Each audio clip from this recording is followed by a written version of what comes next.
Good morning from Panhandle Outdoors with Winston Chester. Panhandle Outdoors, your source for fishing, hunting, and information for folks who enjoy the great outdoors.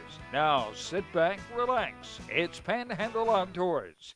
All right, folks, I'm here at Gulf Coast College with Linda Fitzhugh, a professor of biology out here. Been here a long time. About 20 years. About 20 years, and she's good. I've had students come out here and talk to them and ask them about how good she is, and we've done some things together. Had some of my students come here and planted scallops. Tell the folks the scallop story. Now, what's going on with the scallops here in St. Andrew Bay? Yeah, so we've been trying to work with the FWCC scientists down in St. Pete in order to restore scallops in the bay, because we'd love to see a scallop fishery again. Right. But, you know, so every year, like in the fall, they come up, and in November, December, they collect scallops. They have about 10 stations all around the bay, and they give us, you know, a good 1,000-2,000 scallops that we raise off the docks, and then we put them back in the water in May, so that we get them big enough so that they avoid predation, basically. So last fall, though, there were no scallops at all, and the only thing that we can think of, although the report has not been finalized yet, so it's not quite official, but the main hypothesis is that the turbidity from all that heavy rain that we had, remember in July we had like a year's worth of rain? Yes. I mean, July 4th we had like 12 inches or something. So we just think that this high level of turbidity and the low salinity, because scallops cannot handle when the salinity gets below about 18 parts per thousand, they don't like it at all. And so we think those two things combined just really made the conditions bad for the scallops for survival. They didn't survive. We're hoping that this fall we will have scallops again and we can raise them and put them back in the water. So we're hoping. So we're just going to keep planting them every year? Yes, yes. And these are scallops that are coming from our bay, though. They're not coming from, you know, St. Joe Bay or something like that. Yeah. They're coming from St. Andrew Bay. The main reason why we are collecting them and putting them in cages is just to get them bigger so that they can avoid predation. We send them to like a nursery, protecting them for a Yeah, while, and we're then put them back protecting out there. them. And they're scattered through. Are they scattered pretty well through West Bay, North Bay? And You know what? No, because of the salinity, West Bay and East Bay don't have as much scallop. They are more oyster spots. Wow. And the northern parts of North Bay are too low in salinity, so they're more for oysters. So you're going to see them a lot at the old airport. We used to have a lot of scallops there. And then, you know, in the St. Andrew Bay proper, like behind Shell Island and all that. Okay. Well, thank you so much for what you do. I know everybody. Well, thank you for all the things you do. All right.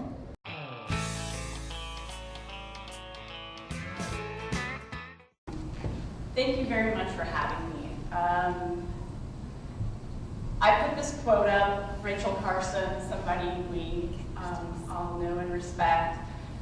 She specifically talks about migrating birds. So I am an ornithologist, and I'm going to try and not be bird-centric in this talk, and therefore it's animal migration and not just bird migration.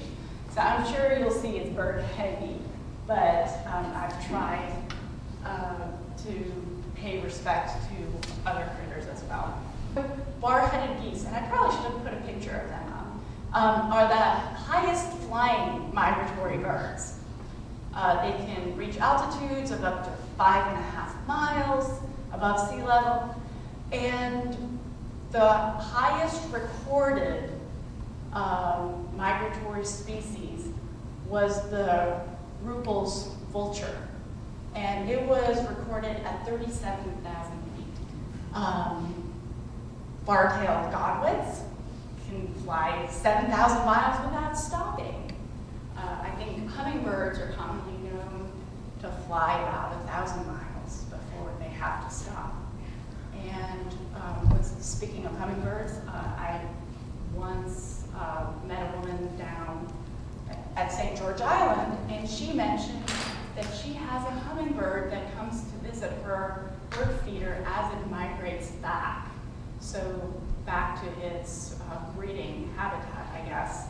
And it always stops in her yard on the way back. So I guess St. George Island is the first spot it comes to on its way back. Cobia in our waters, they migrate, so they're more common during certain times of the year, and that's because they're passing through here, and that the resource that they are moving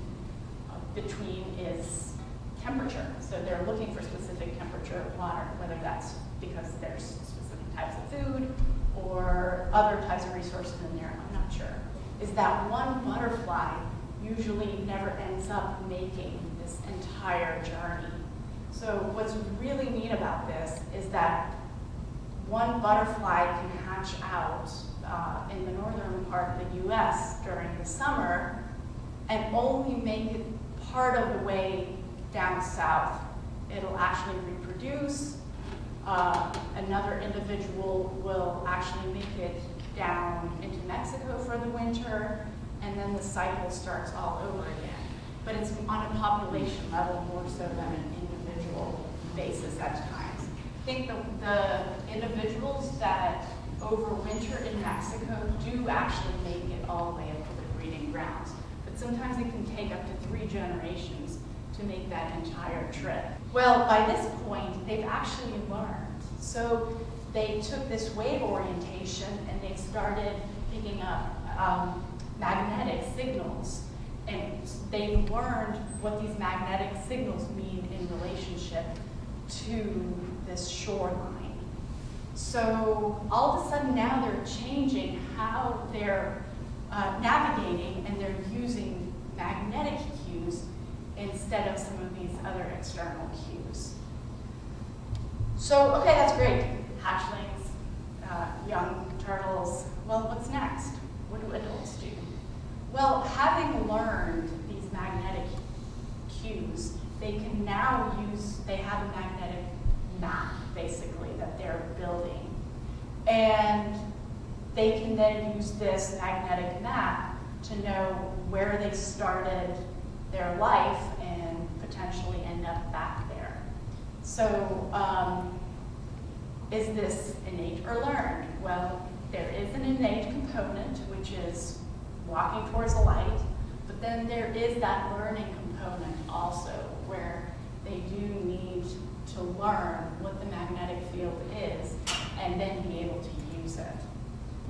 These birds, or the young birds especially, are being they're being taught where they're supposed to migrate to. And so in this case, we can definitely say it's a learned behavior. So on their first trip, their parents would probably take them someplace, but in this case, their foster parent is showing them where they're supposed to go.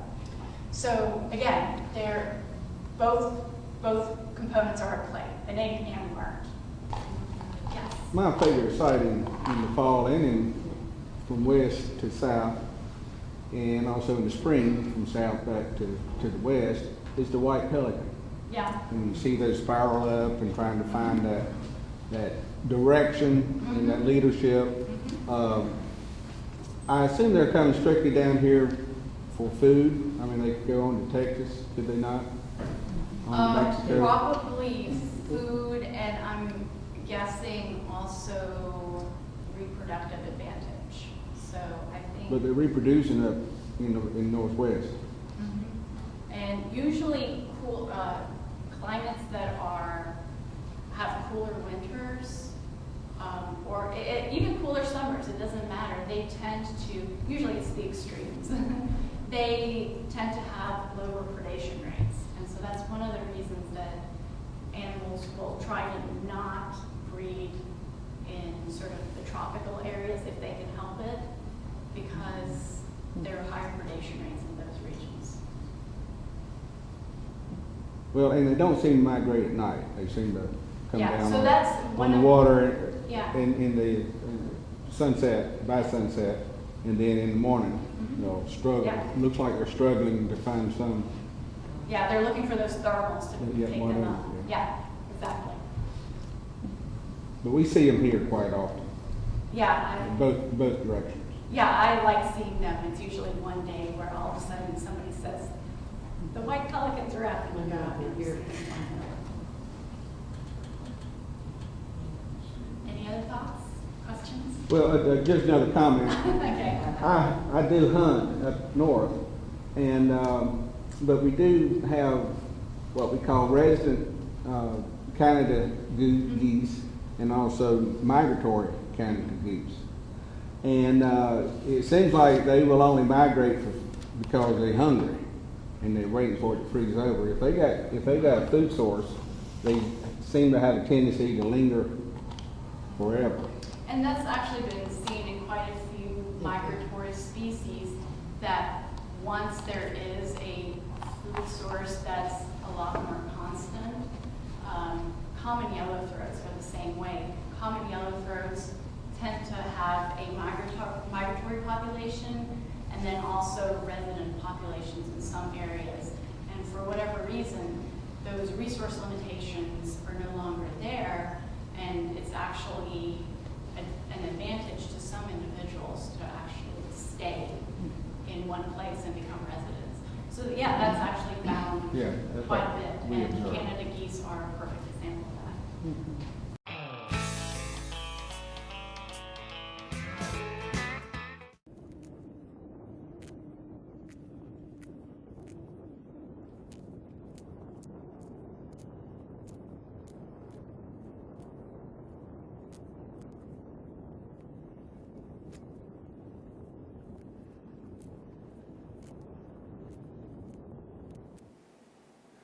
All right, yesterday I had a great opportunity to go quail hunting with my old high school buddies, and we always have enough quail for each one of us to bring some home. Now, I decided this time on this trip, I want to go ahead, and I was thinking drive back yesterday, I want to go ahead and show you folks how we, how I've always cooked our quail. Now, I'm not trying to be a cooking show or anything like that. I'm just showing you how we do it and how we enjoy doing it. Real simple. And what we do now overnight, we just soak it, marinate it in salsa, along with some chicken marinade sauce. Okay, so this is soaked overnight. I cleaned them yesterday afternoon. They soaked overnight. You can see them in there. Okay, nice. And I'm gonna show you more of them later, but they've soaked good. Now, what we're gonna do next, I'm taking out these jalapenos. I'm gonna place them on the cutting board. I'm gonna cut off the tip first. And don't scratch your eyes after you do this. And then we're just going to cut these jalapenos in half, because what we're going to do, we're going to put the jalapenos on the quail, okay? This is just a preparation step. You see I've already cut some, all right? Okay, now next step, you're going to take them out of the marinade, and you're going to flip them over to get there right here on the breast, okay? Some good meat right there. Then you're going to take 2 jalapenos, okay? And then next, you're going to take toothpicks. I'm sorry, you're going to take the bacon, okay? You're going to put the bacon on one end here, and you're going to actually wrap that bacon around them, okay? That's going to hold the jalapenos there. Then you take your toothpick, and we always wet the toothpick because they're going to burn anyway, so you want them to sort of hold and put on each side of the bacon and each side of the jalapeno, okay? And then you're going to sit them over here. That's how you're going to make them up. Like I said, you're just going to take them out of the marinade. Okay. Okay, then you, like I say, you get 2 jalapenos, one on each side here. Then you get a slice of bacon. Bacon, what this bacon does is sort of helps keep them moist. It holds everything together and gives them some flavoring too. Okay, you got it wrapped. You get your toothpicks out. You got the quail pretty well wrapped up, okay? And we set them over here. And that's really all there is to it. And we're going to have 8 quail. So, we're going to be I think we're going to be in good shape. I want to eat with 7. That'll leave 1 for the rest of the party.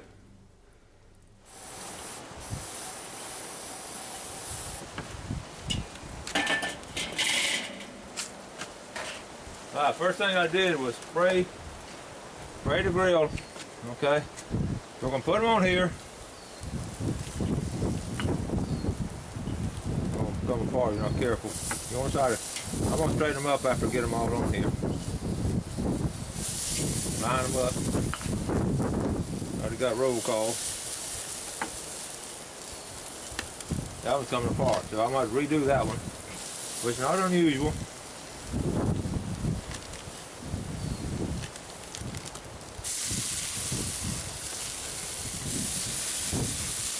I'm going to sort of turn them.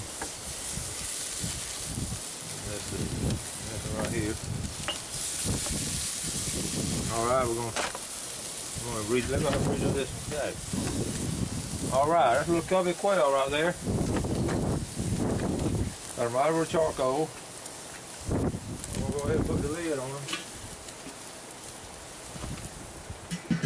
All right, we're gonna cook them a little while. Okay, they've been cooking about 15 minutes. We're gonna take a look at them. I've turned them one time. They look pretty good. Don't have a lot of charcoal. They're gonna be cooking good. I don't want to leave the top off too long. But they're looking good. They're looking real good.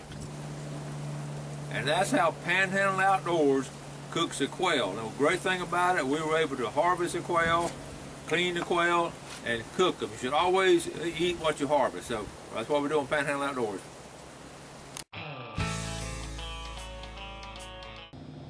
All right, hey folks, we're out here. We've been trying to do this for a good while now, but we're out here with Matt Smith and Bobby Smith, and Bobby's going to show us how to skin a flounder. Bobby, first of all, why do we do this? Well, I'll have to kind of show you as we Okay. go along. Is the reason I started doing this years ago, and everybody that's seen it has liked it. If they've ever eaten one of them that's been skinned, they don't want it any other way. And I've just been doing it for about 35 years now, I hope I don't mess this one up, because this is the only one we've got. Accidental catch when you're bass fishing, but if I had a box full here that I'd gig, then I could mess up and we could start over. But anyway, I'll try to do the best I can, but you got to have your right tools. This thing is probably 40 years old. This is an old fish scaler. My uncle gave it to me when I was a teenager, and I'm in my 50s, so that's about right. Anyway, you got to have something with teeth that'll get those little fine scales off of the white side. I scale the bottom side. Yeah. Other is just a set of regular catfish skinner, something you can grip the skin, pull, and then you need a fairly sharp, well, it needs to be sharp, but a fairly thin bladed, pointed knife. But the reason that I skin a flounder, let's just scale a little portion here. Now that's what most people would do with a flounder. Now you can run your fingers across that and there's no scales on it. It's smooth as it can be. But watch this. See that black slime and mud? That's what you're eating when you eat a flounder that hasn't been skinned. Yeah. So therefore, I get rid of that. First thing, of course, I turn him over and I scale the white side. Well, they live on the bottom, so they're gonna get all this on them. Mm-hmm. But the white side doesn't have that old black mud in it like the top does. I don't know if it's mud or just fish slime or what it is. Don't pretend to be a scientist. I feel better about it, and everybody says they taste better that way. So that's the way I've always done it, and I've stood here and skinned over 100 pounds when I used to do this commercially. Yeah. And all right, we've got him scaled now, so we're just gonna rinse those scales off and then turn him over, and this is where the skinning part starts. Take a knife, and I just get up on his shoulder, just above the top slot of his, where you see his gills end, get just behind that, make you a little small cut through to get started. Then take the point of the knife, slide it under there, push it out right in front of his dorsal fin there to make you a little tab that you can get a hold of with the skinners. Then you just continue cutting just under the skin, right behind the fin.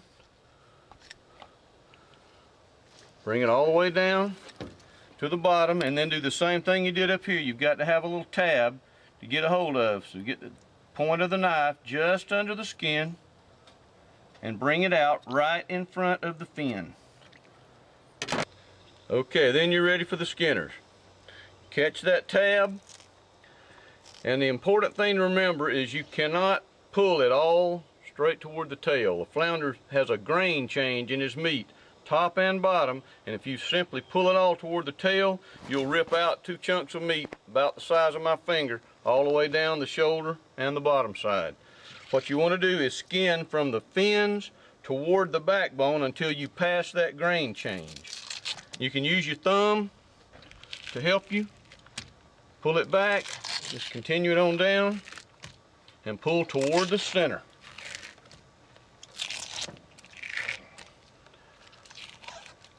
All the way down to the bottom of the fin. Right there is where that meat changes grain. You can see this coming straight in, these lines, and these lines are at a 45-degree angle. And this is that strip that you'll tear out if you try to pull it straight. All right, then we do the same thing with the bottom. We get the thumb under to help you, or use your first finger. Pull towards the backbone, toward the center.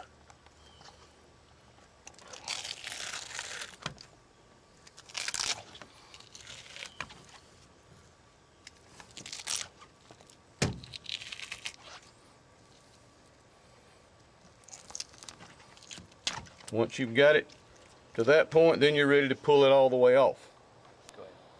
Then you're ready to pull it off. Once you get it in like that, catch it back from the front. Get you a grip. The bigger they are, the harder that skin is to pull, but peel it off like that. You've got a skinned top side on the flounder. He'll eat much better than scaled. Then you're ready to do the rest of the job. I just go through right behind the fin, go all the way through, come out, get rid of the head. Flounder has very few guts. Most of you know it's a good fish to eat because you get a lot of meat from a flounder. Once you get the guts, the roe sacks are in this little cavity back in behind on each side of that bone. You have to just reach in there and pull those out. And then there's some coagulated blood against the backbone. I usually just stick the knife underneath it, make a little fine cut, pull it out. And then you're ready to wash. All right, Bobby, that's a good job. I'm gonna start doing mine that way now. Hope everybody enjoyed that. A lot easier said than done. It takes a little practice, but the finished product is well worth it. Man, next time we just gotta have more flounder. Just gotta have more flounder. Wait till the summer and get a gigging trip together, and we'll all go get a bunch of them. Well, Panhandle Outdoors, Bobby Smith, Matt Smith, and we're here skinning the flounder. There's you the finished product. Good job. Ready for the broiler. Thanks for joining us for Panhandle Outdoors with Winston Chester. Panhandle Outdoors features hunting, fishing, and other activities and information to help you enjoy the great outdoors. Join us next time for Panhandle Outdoors.